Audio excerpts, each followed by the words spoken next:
ஆபாச கும்பல். ஆனால் வன்முறை கும்பல் கிடையாது. வன்முறை செய்யறதுக்கெல்லாம் ஒரு வீரம் வேணும்ல, அதெல்லாம் இவனுக்கு அதுக்கெல்லாம் திராணி கிடையாது இவங்களுக்கு. எனக்கு தெரிஞ்ச வரைக்கும். ஆபாசமாக பேச சொன்னீங்கன்னா பேசுவானுங்க, அசிங்கமாக பேச சொன்னா பேசுவானுங்க. இதுக்கு தான் ஃபிட்டே தவிர, வன்முறையில் ஈடுபடுறதுக்கெல்லாம் வந்து அந்த அளவுக்குலாம் இவங்க வந்து ஆள் கிடையாது. அது நம்ம நிறைய பார்த்துட்டோம்.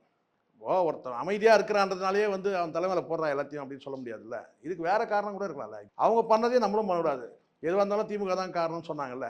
இப்போ எது நடந்தாலும் வந்து பார்த்தீங்கன்னா, இதுக்கு காரணம் வந்து பார்த்தீங்கன்னா விஜய் தான் காரணம்னு சொல்லக்கூடாது. விஜயை மையப்படுத்தி அரசியல் நடக்குது இங்க.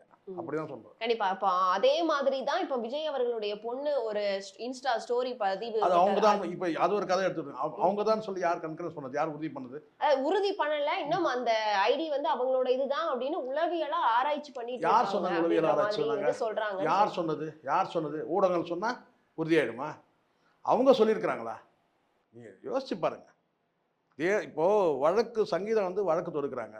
டிசம்பர்ல வழக்கு தொடுத்தாங்க. அவங்க வந்து அதை வெளியிடுற வரைக்கும் யாரும் வெளியிடவே இல்லை. சரிங்களா சார்? அது வந்து பாதுகாத்தாங்க. இது வந்து அப்படி ஒரு செய்தி இவங்க வெளியிட்டதா பல தகவல்கள் இருக்கிறதுனால